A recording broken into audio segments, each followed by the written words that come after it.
Tutoriel pour réaliser un diaporama, une présentation à l'aide de Geniali. Rendez-vous sur le site genial.ly/fr. On clique sur le lien. Si vous avez un compte, vous allez simplement cliquer sur se connecter et vous identifier avec votre mot de passe et votre adresse mail. Sinon, vous cliquez sur créer un compte. Créer un compte, il vous faut ici une adresse mail, vous allez donc entrer une adresse mail valide. Puis, vous allez taper un mot de passe, choisir un mot de passe, voilà, en cochant les conditions d'utilisation et cliquez sur m'inscrire. Vous arrivez ici, vous avez ensuite quelques renseignements à donner, voilà, et puis vous cliquez sur suivant. Dans mes créations, vous voyez qu'il n'y a rien puisque c'est un compte nouveau. Vous allez cliquer sur créer un Geniali, et ce qui nous intéresse, c'est donc la présentation. On clique sur présentation, on nous donne tout un tas de modèles que l'on pourrait modifier, des templates, mais on va choisir le modèle basique. On clique sur le plus, on clique sur utiliser ce modèle, et on arrive ensuite sur la page de l'éditeur. Ici, au milieu, c'est la zone de travail, c'est notre première diapo. Sur le côté, les outils qu'on va utiliser pour compléter notre diaporama, et en haut ici, très important, on va tout de suite mettre un titre. Remarquez qu'il n'y a pas besoin de cliquer sur le bouton enregistrer, ça se fait tout seul. Alors, sur notre première diapo, tout un tas d'éléments qui ne nous intéressent pas. Clic gauche enfoncé de la souris, on sélectionne tout, et on clique sur la poubelle pour supprimer, voilà, c'est fait. Ensuite, quand on clique sur page, on voit qu'on a une seule page dans notre diaporama, on va donc ensuite en rajouter d'autres. Ici, on peut modifier la taille de la zone d'édition, c'est-à-dire changer la forme de notre page de diaporama. Ici, par exemple, on a quelque chose de vertical, mais franchement, pour un diaporama, on va rester sur la forme classique. On va tout de suite ajouter un fond à notre diaporama. On clique sur fond, deux solutions. Première chose, on peut mettre une image en guise de fond. On va alors cliquer sur charger, et puis aller récupérer une image que l'on aurait téléchargée par exemple dans notre ordinateur, celle-ci par exemple. Je fais ouvrir, je patiente un instant le temps qu'elle se charge, je vérifie bien que je vais modifier la zone d'édition, c'est très important, voilà. Et ici, je clique, voilà, mon image est un fond d'écran. Attention, lorsqu'une image est en fond d'écran, ça fait très foncé, on voit pas grand chose. Donc solution, possibilité peut-être de jouer sur la transparence, voilà, pour avoir un fond plus net, sur lequel on pourra voir les textes et les images que vous rajouterez par la suite. Autre solution de fond d'écran, possibilité de mettre une couleur. Par exemple, voilà un fond bleu, et on peut jouer sur le nuancier à l'aide du petit plus ici, voilà un fond bleu clair, allez on va dire qu'on est content, ça va bien comme ça.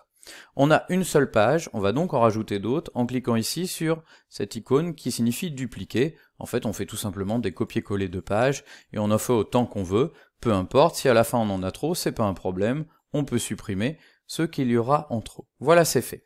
On se remet bien sur la première page du diaporama et on va donc travailler. Première chose, on va ajouter du texte. On clique ici par exemple sur ça et imaginons qu'on doit faire une présentation sur Paris. Paris ville mondiale, on tape son texte, on peut bien sûr le déplacer, on peut bien sûr agrandir la zone, on a les options de centrage, voilà. On peut également bien sûr modifier tout avec ici les couleurs, avec ici les polices de caractères, voilà, etc., etc. Et puis tout un tas d'autres options que vous connaissez déjà. Voilà, ça c'est fait. Ensuite, on va pouvoir insérer des images. On va cliquer sur image et on va aller chercher une image dans notre ordinateur. Votre ordinateur, on clique ici et on va aller chercher par exemple cette image-là et on fait ouvrir. Voilà, ça c'est fait. Patiente un instant. Voilà. C'est bon. Ensuite, clic gauche enfoncé, on déplace l'image et on fait un glisser-déposer. Cette image, on peut bien sûr l'agrandir, la modifier, la tourner, etc. Enfin bref, les options traditionnelles.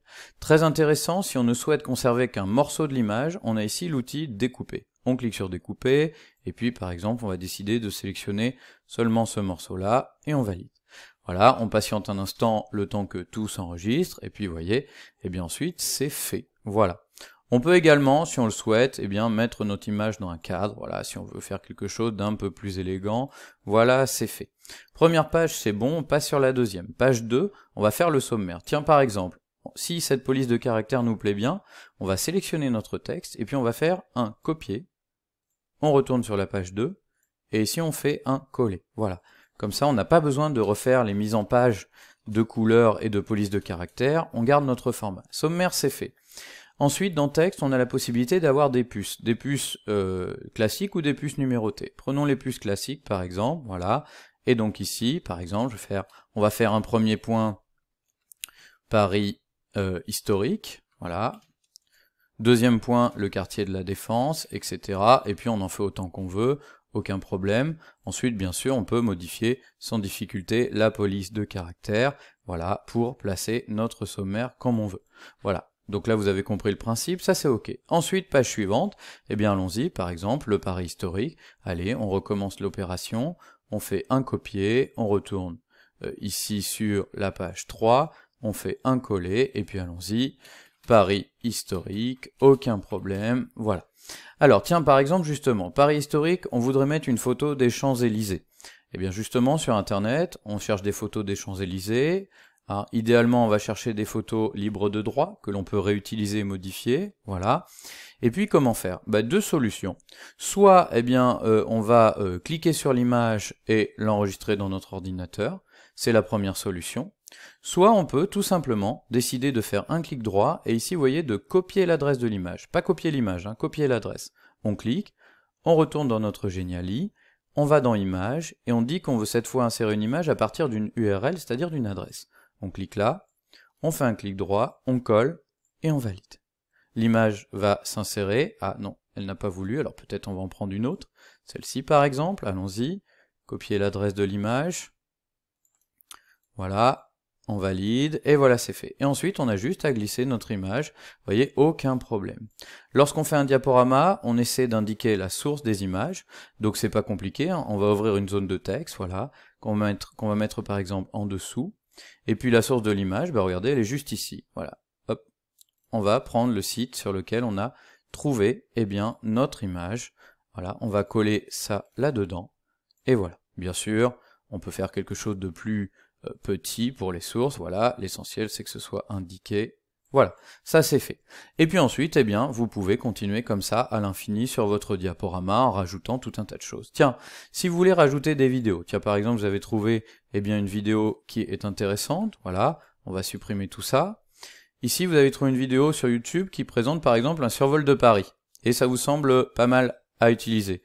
Aucun problème, vous allez sélectionner ici l'adresse de votre vidéo, vous retournez sur votre diaporama, et ici, vous allez aller dans éléments interactifs. Dans éléments interactifs, pardon, dans insérer. Dans insérer. Insérer une vidéo YouTube. Vous collez ici le lien. Vous validez. Vous patientez un instant. Et voilà, votre vidéo est installée. Aucun problème. Voilà l'idée.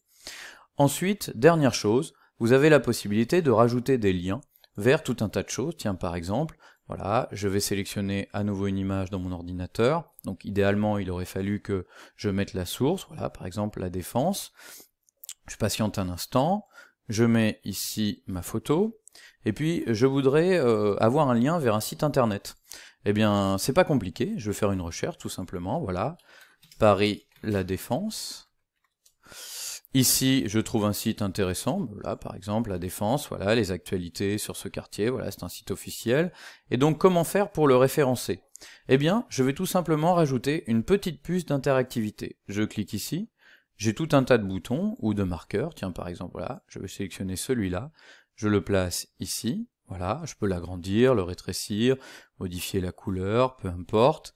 Et ensuite, je vais faire un clic ici, pour indiquer justement que c'est un lien vers ce site internet. Donc, je récupère le lien, je retourne dans l'éditeur, lien, je colle mon lien, et je fais sauvegarder, voilà.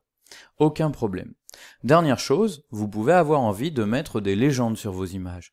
Alors, soit vous les écrivez dessous, soit, vous pouvez faire en sorte qu'elles apparaissent presque automatiquement quand vous passez la souris. Regardez, c'est très simple. Je clique sur mon image, je retourne dans les options d'interactivité. Cette fois, ce qui m'intéresse, c'est pas de faire un lien, mais de créer une étiquette, c'est-à-dire finalement de créer une légende. Je clique sur étiquette, je mets ici par exemple, voilà, photo du quartier de la Défense, voilà. Je vais jouer ensuite sur les tailles de police, voilà, je vais mettre ça en grand, je vais le centrer, voilà. Je fais sauvegarder, et regardons ce que ça donne. Quand je lancerai mon diaporama, j'ai bien, en cliquant ici, le lien vers mon site internet, et ici, lorsque je passe ma souris, on voit bien la légende qui s'affiche. Voilà. Ça permet donc de faire finalement des diaporamas dynamiques, avec des photos, avec des vidéos. On peut aussi insérer des Google Maps, avec la possibilité de créer des légendes, des liens vers des sites internet, etc., etc. Quand vous avez fini de travailler, vous cliquez ici, et vous ressortez. Patientez un instant. Et vous arrivez ici, voilà, votre exposé numéro 1 est là. Vous pouvez bien sûr cliquer sur éditer pour le modifier à tout moment en fonction de vos besoins et de vos envies. Voilà, vous pouvez déplacer les éléments, ça s'enregistre automatiquement et ressortir. Autre élément intéressant, ici vous avez la barre d'options, vous pouvez par exemple dupliquer pour faire un copier-coller si vous voulez garder une version d'origine et en modifier une autre. Si vous voulez supprimer un diaporama, eh bien c'est éliminé, voilà. Et puis autre élément clé, il est possible parfois que vous ayez besoin de travailler à plusieurs, dans ce cas-là vous pouvez collaborer sur le même diaporama. Vous cliquez ici, vous invitez quelqu'un qui a aussi un compte dans Geniali, donc là je vais m'inviter moi-même sur un autre compte, je clique sur plus inviter et voilà, j'ai reçu l'invitation. Ça veut dire que mon partenaire peut aussi travailler sur ce diaporama pour le modifier, et donc ça permet de travailler sur un seul diaporama, un seul fichier, sans forcément se rencontrer à distance. Attention tout de même, on ne peut pas travailler en même temps sur le même diaporama, il faut que ça se fasse à des moments différents. Voilà, vous savez l'essentiel, maintenant c'est à vous de jouer. Pour sortir, eh bien c'est très simple, on clique ici, sortir, et on est déconnecté. Pour retourner, se reconnecter, on rentre à nouveau ses identifiants, voilà.